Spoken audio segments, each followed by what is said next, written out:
कुरान शरीफ की एक सूरा है जिसमें हाथी के बारे में बात की गई है। ये हाथी को कहा गया है अलफ़ील, फ़ील।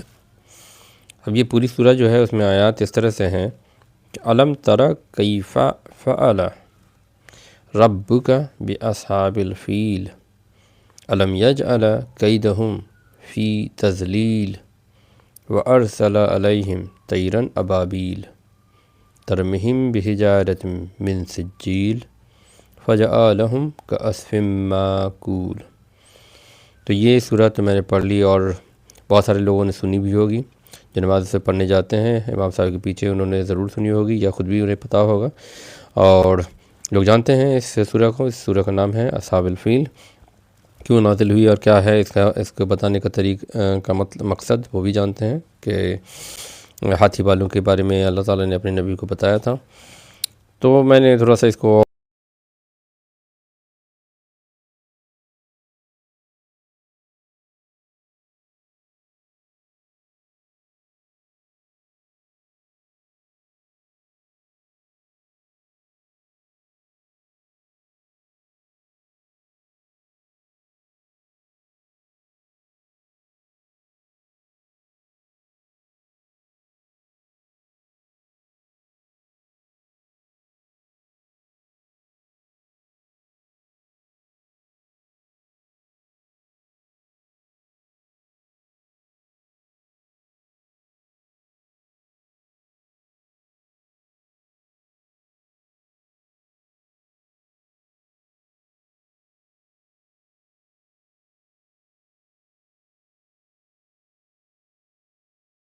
और फ्रैगमेंट में तोड़कर अलग अलग वर्ड में करके समझने की कोशिश की कि एक्चुअल में इसमें क्या बताया जा रहा। क्यों मुझे जानना था। इतना तो पता था कि हाथी वालों के बारे में ज़िक्र है, लेकिन कैसे है ज़िक्र, क्या क्या बताया गया इसमें। अलम तरा, पहली आयत जो है वो है अलम तरा, क्या आपने नहीं देखा। अब यहाँ पर देखने का मतलब है कि अल्लाह ताला ने अपने नबी से बात की, लेकिन ये वाक़या जो है, ये घटना जो है, हाथी वाला जो काबा शरीफ को गिराने के मकसद से आ रहे थे, उसका वाक़या करीब 100 साल पहले या उनसे पहले ये वाक़या हो चुका था। 150 साल पहले उनके दादा के ज़माने में हुआ था ये वाक़या। तो इसलिए ज़्यादा पुराना भी नहीं है, लेकिन हाँ उस वक्त नहीं हुआ था या उनके टाइम में नहीं हुआ था। तो फिर लोगों को तो मालूम था ये बात कैसा हुआ था। तो अल्लाह ताला ने उनसे कहा अलम तरा, क्या आपने नहीं देखा। यहाँ पर देखने का मकसद है क्या आपने नहीं अज्यूम किया, क्या आपने नहीं समझा। कैफ़ा, कैसा, आपने अरबियों को ज़रूर सुना होगा। कैफ़ल हालुक या आखी, कैफ़ल हालुक, ओ मेरे भाई कैसे हाल हो, क्या हाल है तुम्हारे। कैफ़ा, कैफ़ा का मतलब होता है कैसा, हाउ। तो अलम तरा कैफ़ा फ़अल मतलब डीड, वर्क, डन। कैफ़ा फ़अल रब्बुका, कैसा किया आपके रब ने। अलम तरा कैफ़ा फ़अल रब्बुका, कैसा किया, क्या आपने नहीं देखा, कैसा किया आपके रब ने, रब्बुका आपके रब ने, बी अस्हाबिल फ़ील हाथी वालों के साथ, हाथी पर बैठकर आने वालों के साथ अल्लाह ने क्या सलूक किया। अलम यज अला, क्या उसने नहीं कर दिया। यज जाला का मतलब होता है करना, टू मेक। अलम यजला, क्या नहीं उसने कर दिया। डिड नॉट ही डन, यहाँ पर डिड नॉट निकलता है अलम से। अलम का मतलब है डिड नॉट ही डू। अलम यज अला कैदा, कैदा का मतलब है प्लान, मंसूबा।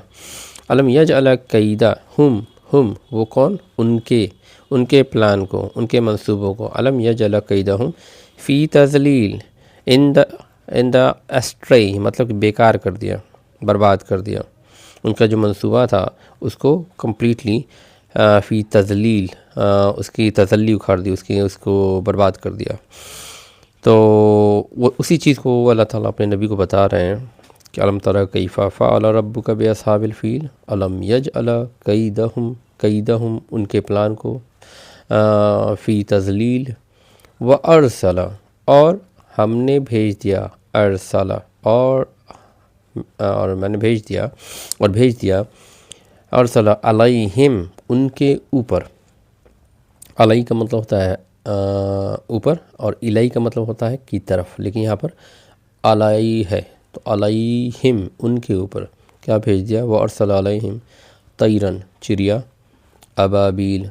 तो अबाबील, बहुत सारे लोग कहते हैं कि अबाबील चिड़िया का नाम है, ठीक है वो है, अबाबील एक चिड़िया का नाम भी है, छोटी चिड़िया है, लेकिन यहाँ पर अबाबील का मतलब है झुंड, ग्रुप।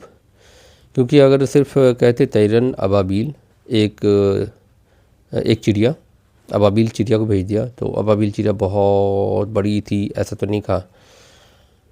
जब अबाबील का मतलब होता है झुंड तो इसका मतलब है, और तैरन का मतलब होता है चिड़िया, तो चिड़िया का झुंड, तैरन अबाबील। यहीं पर गौर फिक्र करने वाली बात है कि ऐसा क्यों नाम अबाबील आ रहा है, लेकिन हमने अबाबील ही समझ रखा है। एक्चुअल में अबाबील नहीं है, अबाबील का मतलब होता है ग्रुप। तो बहुत बड़ा ग्रुप, एक झुंड जिसमें चिड़ियों की बहुत बड़ी तादाद थी, और तैरन का मतलब होता है चिड़िया। तो किस चिड़िया ये मेंशन नहीं है, ठीक है, तो उस पर बहस करने की ज़रूरत भी नहीं है। अलम तरा कैफ़ा फ़अल रब्बुका बिअस्हाबिल फ़ील, अलम तरा कैफ़ा फ़अल रब्बुका बिअस्हाबिल फ़ील अलम यजअल कैदहुम फ़ी तज़लील व अरसला अलैहिम, और भेज दिया उनके ऊपर तैरन अबाबील चिड़ियों का झुंड, तरमिहिम उनको उनके ऊपर फेंका, गिराया, तरमीहिम बी हिजारतिम। हिजार का मतलब आपने ज़रूर सुना होगा, हिजारत का मतलब होता है पहाड़ या पत्थर, हिजारा अल हिजारा। तो यहाँ पर है तरमीहिम बी हिजारतिम मिन सिज्जील। सिज्जील होती है जैसे मिट्टी की सूखी कंकड़ी, या सूखी मिट्टी जो गीली से सूखी हो जाती है, या उस तरह की क्ले टाइप की होती है लेकिन कड़ी हो जाती है। आपने भी कभी मिट्टी के छोटे कुछ बनाए होंगे और फिर उसे सुखाया होगा तो वो बहुत ही कड़ा हो जाता है, सख्त हो जाता है। यहाँ पर वही बात बताई गई है कि सिज्जील क्या है, मिन सिज्जील मिट्टी की सूखी चीज़ है और वो कंकड़ी जैसी है। तो चिड़िया पहाड़ तो उठा के लेके जा नहीं सकती, तो चिड़िया क्या ले गई, बहुत सारी चिड़िया छोटे छोटे कंकड़ लेके गई। तरमिहिम बिहिजारतिम गिरा दिया उन्होंने उनके ऊपर बिहिजारतिम मिन सिज्जील सूखी मिट्टी की कंकड़ियाँ। फ़जअलहुम फिर जअल कर दिया, यहाँ पर जअल है मतलब किसने कर दिया, सिर्फ सिंगुलर की बात हो रही है। जअल उसने कर दिया, अल्लाह ताला ने कर दिया।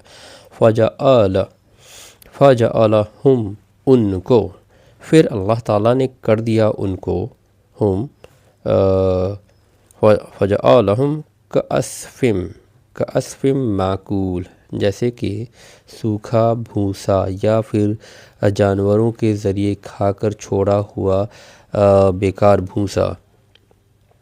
मतलब उन कंकरियों की चोट से उन हाथी वालों का ये हश्र हुआ कि वो ज़मीन पर इस तरह से बिखरे हुए थे कि जैसे कि सूखे कुचले